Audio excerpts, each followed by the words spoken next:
خپل ګناهونو بخشش او بخانه غواړي. د دې حضور علیه الصلاۃ والسلام یې دومره فضائل نقل کوي. امام مسلم رحم الله مسلم شریف کے حدیث مبارک ذکر کوي، فرمایي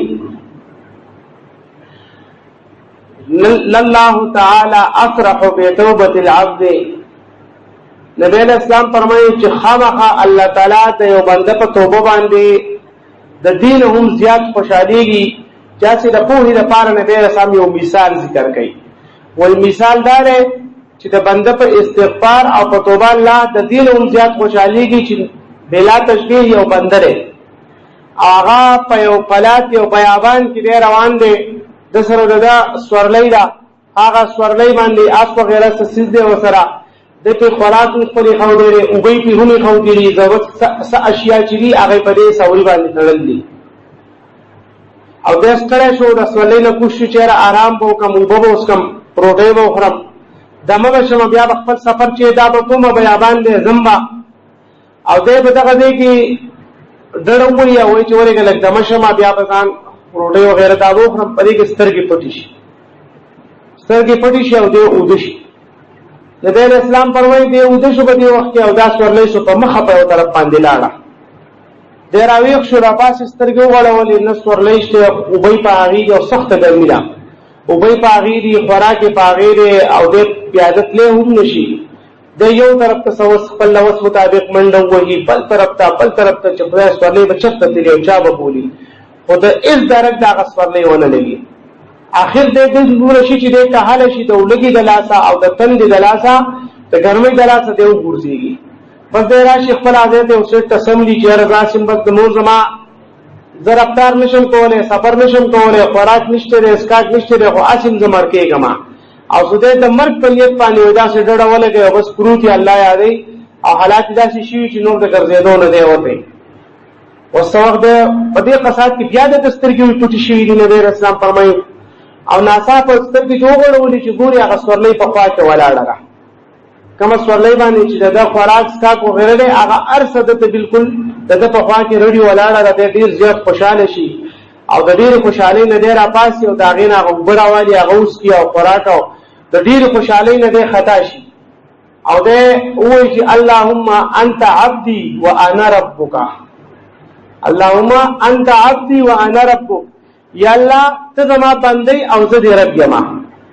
یا الله ته زما بندي او زه دې رب. د دې ډیر خوشالۍ نه د خپل خطا شي پکار خود سي او چې یا الله ته زما رب او زه دې بندي ما خو دې الټه خبره وکي. نو نبی علیہ السلام فرمایي چې دا انسان په دغه وخت کې څومره خوشاله دی. نو الله تعالی د یو بنده د استغفار په وجه باندې د خپل استغفار دا چې په خپل استغفار کوي او کوم ګناهونه په دې کې دي هغه د خپل په تصور کې راځي چې دا ګناهونه به بیان کوم او دا غیر د یو قسم ځان جدا کوي او الله تعالی طرف ته رجوع کوي. په دې د استغفار وای نو الله تعالی ته د بنده په استغفار او په توبه باندې د دې کس نه هم زیات خوشاله شو. او زاغره خوشاله ته ژوند وته حاصل شو، دوباره ژوند شو، دوباره ژوند حیات وته حاصل شو. نو دغه خوشالۍ په وخت کې څه تصور انسان کولای شي چې د بسمره خوشالۍ. نو الله تعالی وي د دې هم زیات د بنده په توبه او په استغفار باندې خوشاليږي. ځکه نبی رسول الله فرمایي چې زم پښتو ورځ کې یو د وخت راځي او یا پیری بلکې راځي سو پیری وي د استغفار. او پیغمبران له ګناهونو نه پاک دي. دا مسلمانانو عقیده ده چې پیغمبران معصوم دي له ګناهونو نه. د ګناهونو الله تعالی په صغیر کې د ګناهونو الله تعالی پاک ساتي. هیڅ قسمه د ګناه تصور چې هغه پیغمبر نه شي کېږي، نه ته صغیره ګناه کېږي شو نه ته کبیره. دا نه پاک لکه دا هغه چې د وختونو پاک را باغی باندې د وختو تصور کېږي شي. خو د پیغمبر نه ګناه چې هغه په بالکل مت ګناه نه مکمل پاکي هم د وړو ګناهونو نه هم د لوی معصومي. دا د مسلمانانو عقیده ده. وس مطلب دا چې حضور علیه السلام استغفار کوي. نو یو خو نبی علیه السلام د خپل درجات ته بلند کېدو لپاره مشکات شریف پاشمان ذکر کوي چې د هر استغفار سره د حضور علیه السلام درجه چې دا مرتبه چې دا غوچتي. نو چې کله حضور علیه السلام خپل تیر حالات ته وګوري، خپل تیر درجه ته وګوري، نو نبی علیه السلام استغفار وکړي او الله تعالی خمت منزله او درجه چې دا غوړ ورکړي. بهرحال او بل دا د امت ته تعلیم د پاره چې زما معصوم یم، د ګناهونو نه پاک یم، زمانه د ګناهونو تصور نشي کېدای او زه کوم استغفار کوم. نو بنده ته خوشبو په ګناهونو کې اخته ستا خو چې کوم ګناهونه دي باغې باندې ستا سر دی نو تاسو تعالی څومره استغفار کول پکاري. او بیا ګوره د الله تعالی خوشحالي او طرف ته بل په استغفار باندې اجر او ثواب څومره ډیر ورکړي. مثال په تور قرآن مجید کې الله فرمایي چې کتا ته استغفار وکړو باران پر باندې کېږي، اولاد بدل درکما، نهرونه باغات دا بدل درکم، دا اجرونه او ثوابونه په ملاويږي. اسی واقعې کې راځي امام احمد بن حنبل رحم الله متعلق کتابونو ذکر کړل دي. فرمایي وایي زه پیر عراق ته راغلم. احمد بن حنبل رحم الله لوی محدث تیر شوی، هغه هستی چې الله جل جلاله ولا په خوب کې وته خدای په خپل دیدار وکړ کوله له احمد بن حنبل رحم الله تعالی. او هغه احمد بن حنبل رحم الله سره د دین چې یو محدث هم دی، د حدیث کتاب یې کړل مسند امام احمد بن حنبل ما سره شته. تقریبا دا هغه 60,000 روپۍ دا یو کتاب قیمت ته 20,000 روپۍ باندې هغه یو کتاب ملويږي. هغه کې 25,000 احادیث هغه ذکر کړی او دا نو په لکونو احادیث وته یادومو.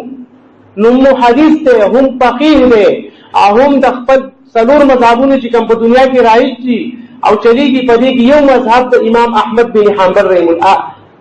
عرب چې دي عرب اکثر چې کوم چې وادیان نه دي او غیر مقلد نه دي، نو هغه چې دي هغه حنبلیان دي. احمد بن حنبل رحم الله په مذهب باندې هغه چلیږي، په دې مذهب باندې عرب چې دي هغه روان دي. په څلورو مذهبونو کې د امام احمد رحم الله مذهب هم دی باقاعده محدث فقيه لوی درجه خاوند دی. هغه امام احمد بن حنبل رحم الله ذکر کوي چې یو بیرز خپل وکار باندې عراق ته لاړم او عراق ته چې ځکه لاړم شپره باندې رااله پس هغه په حدیثو په ذکر دی. موږ د دنیا ته دیو، دنیا لپاره قسم مختلف ملکونو ته زو، مختلف کارونو لپاره زو، او هغه خلک چې هغه د دین ولیو، هغه د الله او د الله د رسول عاشقانو، هغه د دنیا لپاره سفر نه دا هو هر سفر چې د الله او د الله پر رسول پسو چې موږ چې نیک بندره هغه سره حدیث ته پس په میاشتو به سفر کاوه په هغه پسې بتو. یو صحابي چې ری مشکات شریف د حدیث ته تاسو ما طرف ته ګورئ، ها بهر طرف ته نه ګورئ. نو ما هغه مشکات شریف د حدیث ته د مدینه منورې نه یو صحابي دمشق ته تللی، شام ته د مدینه عربونو شام ته تللی سی په یو حدیث پسې. اصحابي ته چې رستا سره یو حدیث ته زه په دې حدیث پسې راغلی ما. نو مقصد دا دی چې هغه احمد بن حنبل رحم الله عراق ته راغی او هغه عراق کې احمد بن حنبل رحم الله بس محدثین سره ملاویږي یا یو مفسر سره ملاویږي یا بل څه کار باندې ملاویږي. وای ورځ تیر شوم باندې شپراله چې کله ما باندې شپراله وس نور څه درک ملو درک مللګي د لاړ یو جمعات ته وسه جمعات کې سم لاستما ما سوتن کې نه چیرې دی جمعات کې بشکاو کما سار وریا نه لار برابرو ما ته وطن له لاري کوسیرات نه دي معلومي ملک میں بدل کړه ره او جمعات چوکیدار داسې بدخوی ره چې کس بد اخلاق وي.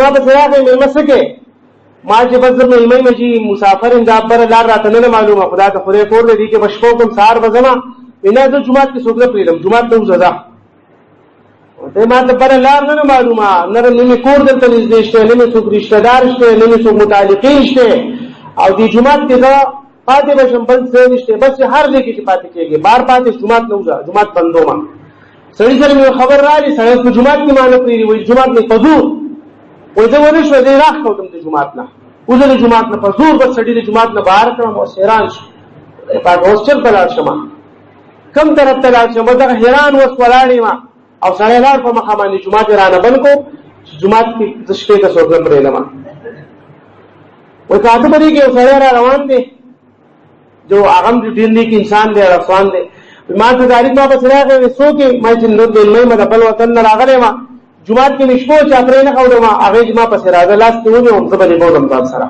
زبر خپل کور ته بوزم ما سره پاتې شم. اوس مې سړي سره روان شوم سړي خپل سزا پور اعلان کار دې کې چې هغه کور ته نور رسول ما خو د سړي نه یو خبره د حیرانتیا اینه ما سره خبرې نه کوي سره او پلا روان د استغفار کوي بس په توجه سره استغفار کوي استغفر الله الذي لا اله الا هو الحي القيوم واتوب اليه دا استغفار ته خدای نو سکاري نشته. حیران یې مسله خبرې نه کې کوته کینه ولا ما کمره کې ما تپوس څوک چې هغه خو د دې خبرو ډېر زیات شوقیان او ډېر زیات دغه چې یاره د دین متعلق څه خبره مونږ زده کوو، لکه مونږ چې دنیا ترقي معمولي وینو مونږ ته تپوس کوو چې یاره دا ترقي تا څنګه وکړه، دا په څه کې ته دومره مخکې شوې، د هغو ټول تصور چې هغه آخرت طرف ته و. ما ورته چې مشره احمد بن حنبل رحم الله وایي د دې بزرګ نه تپوس کومه چې ستا د دې استغفار څه وجه ده چې هر ټیم بس ستا استغفار دی او نور څه مطلب دی څه خبره مشغولات نشته. هغه وایي چې بس د الله تعالی طرف ته دغه زما توجه ده او د خدای یاد دی او چې زما ګناهونه خدای پاک معاف کړي، دغه وجه نه استغفار کومه. نو دی ورته وایي په دې استغفار نه څه ملاو شوي دي که نه دي ملاو شوي؟ هغه ورته په جواب کې وایي وای زما چې څومره حاجات وو هغه حاجات الله تعالی پوره کړي دي، صرف یو حاجت نه پاتې دی، یو حاجت چې دی هغه زما نه پوره شوی او باقي زما چې څومره حاجات دي نو هغه د استغفار په وجه الله تعالی پوره کړي دي. نه هغه کوم حاجت ته پاتې دی و یو حاجت دا دی چې زه سوال کوم چې خدای پاکه په دې زمونږ په دې زمانه کې یو محدث دی، یو فقيه دی، ډېر لوی ولی الله دی او داغه نوم احمد بن حنبل له.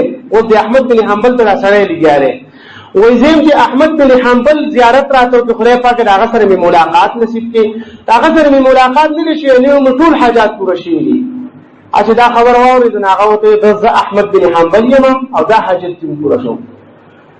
او ایتا استاد استغفار په کې دومره زور دی چې جمعه ته سړي راخکو دی مو وایي کله زه په جمعات کې پاتې کېنم ما ته څه پته و چې زما دومره شوقي زما د محبت زما د ملاقات سره ستا دومره محبت او شوق دی، زه په جمعات کې پاتې کېنم ستا کور ته نه راتلم، خو ستا په استغفار کې دومره زور و چې د جمعات هغه صاحب زه په زور د جمعات نه راخکو دی مو بار ته راوستم او ستا استغفار له زور ورکړل زه د جمعات راخکو دی مو زه بار ته راخکو د جمعات زه وستم او تراجه نو ستا د استغفار نو مقصد دا دی چې دا د احمد بن حنبل رحم الله تاکہ سوچ چې دغه حاجت او هغه پوره شو. نو مقصد مې دا دی چې استغفار په څنګه چې الله تعالی په ګناهونو معاف کوي، الله تعالی په خوشاليږي او اصل استغفار دار یو په خپل باندې استغفار ویل یو په توجه سره د ژوند چې انسان هر انسان ګناهګار دی، کوم ګناهونه کړی چې دا ګناهونه د بچ کېدو عزم کول، اراده کول چې دا کله اراده کول چې ما کوم ګناهونه شوي دا ګناهونه به بیان کوم، د دین به ځان بچ کوم او آینده لپاره د نه کولو دا تیر باندې خپېمانتیا داغه نه قلاریدل خپېمانتیا او آینده لپاره د فدیق تصور باندې چې کله استغفار وویل شي نو دا د الله جل جلاله په نسبت باندې انتهایی محبوب دی. ځکه نیکان صالحان خلق پیران لچې در سره لا شي مال وظیفه راکا نو د ټولو نه اول ولا هغه وظیفه د استغفار ورکړي ته استغفار وایا 313 پیره قادری شریفه کې 313 پیره نه داغه وجه چیرې دا مطلب سره به ته پاک شې د ګناهونو او په دې تصور چیرې مان کوم ګناهونه شي دي دا ګناهونه به بیان کوم. دا ورنه سبق چې هغه په سبقونو کې ول استغفار ورکوي او استغفار وایا او داغه نرستو بیا لا اله الا الله نور اذکار چې هغه ته چې دا اذکار چې دا وسره تکوا. نو بهرحال چې الله جل جلاله په دې باندې انتهایی خوشحالي کې د بنده په توبه باندې د بنده په استغفار باندې الله جل جلاله ته پر رجوع باندې الله تعالی دې زموږ په حال باندې رحم وکړي. ځکه الله تعالی قرآن مجید کې فرمایي یا ایها الذین آمنوا اتقوا الله حق تقاته، اے مومنانو څنګه چې الله تعالی نه یې پکار د دغه شانتي د الله نه ویریږي، څنګه چې د الله نه یریدل پکار دي دغه شانتي د الله نه ویریږي. ولا تموتن الا وانتم مسلمون، او تاسو هر ټیم الله ته تابعدار اوسئ، ځکه چې تاسو مرګ ته راشي نو چې هم تاسو الله جل جلاله ته تابعدار یې. الله دې موږ عمل کولو توفیق راکړي. واخر دعوانا ان الحمد لله رب العالمين.